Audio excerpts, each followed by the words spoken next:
Hello and welcome to this edition of Flaming Viking Tours. Today we are back at Drottningholm and we're talking about the real housewives of Drottningholm. And that is Lovisa Ulrika in another video. And this one's going to be about Hedvig Elisabet Charlotte of HOLSTEIN-GOTTORP. She is the court gossip during the Gustavian era, and that was 1771 to 1792. She was the bone keeper. She knew where all the skeletons were in the closet and where all the bones were buried, as well as the bodies. She had the dirt on everybody, and she let a lot of people know the dirt that she had. Now, the royal families throughout the ages would give some white trash families and reality TV stars a real run for their money. Lots of gossip and intrigue. Game of Thrones lifted some of their storyline from the Sture dynasty here in Sweden, lifted it right out of the pages of history. And in the Gustavian court, there was lots of intrigue. Hedvig Elisabet Charlotte of HOLSTEIN-GOTTORP was married to the king's brother, King Gustav III, and that was Karl. He later became Karl XIII after Gustav III died, and his son Gustav Adolf lost Finland to Russia in 1809. What she is famous for is knowing all the gossip, and her diaries, which she wrote from 1775 to 1817, and they are one of the best historical documents for knowing what court life was.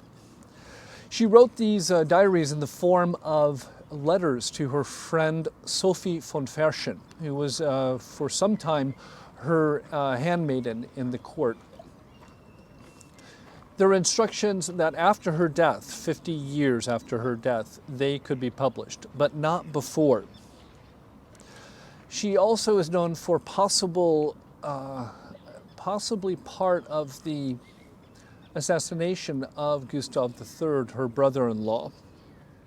Something that is not talked about so much with Hedvig Elisabet Charlotte and the time of Gustavian era is this idea of honnête. And this is kind of honorableness. It's related to the word honesty in English, honestus in Latin. And the ideal was honnête homme.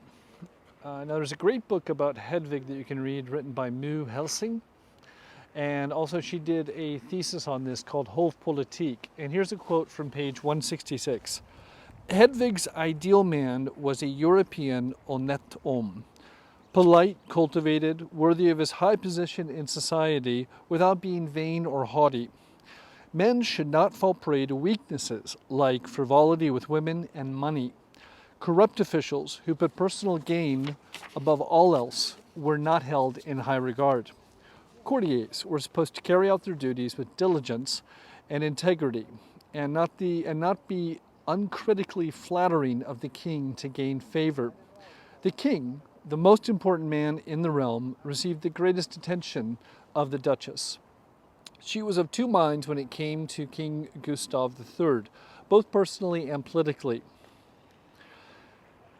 In her letters and journals, he is summed up as a negative male personality, capricious and domineering, yet not sufficiently concerned about his reputation and the duties that his social position required. We find in her diaries a lot of gossip about him and other members of the court, and there's a lot of gay rumors that she puts in. I would say it's pretty reliable. There's lots of stories about Gustav III and soldiers. She said that he would be found out here dressed as a soldier, trying to hit on the soldiers, along with the Russian ambassador Galitzin, who was known for showing up to dinner black and blue because the pages and the soldiers had beaten him off with a stick out here in the dark. And the Baroque gardens here are kind of labyrinthine in part, so this was a good place to go cruising. And she also accused him of coming back from his grand tour of Europe with Italian ways. And this is a polite way of saying that he learned to have anal sex in Italy. So that's it for Hedvig Elisabet Charlotte today, one of the Real Housewives of Drottningholm. Hope you enjoyed this. Please visit our website, flamingvikingtours.se, our other channel, which is the most colorful guides in Stockholm, and that's our straight but not narrow tours. We've got lots of other stories to tell. Follow us on @flamingviking on Instagram, and have a great day. Thank you for your time.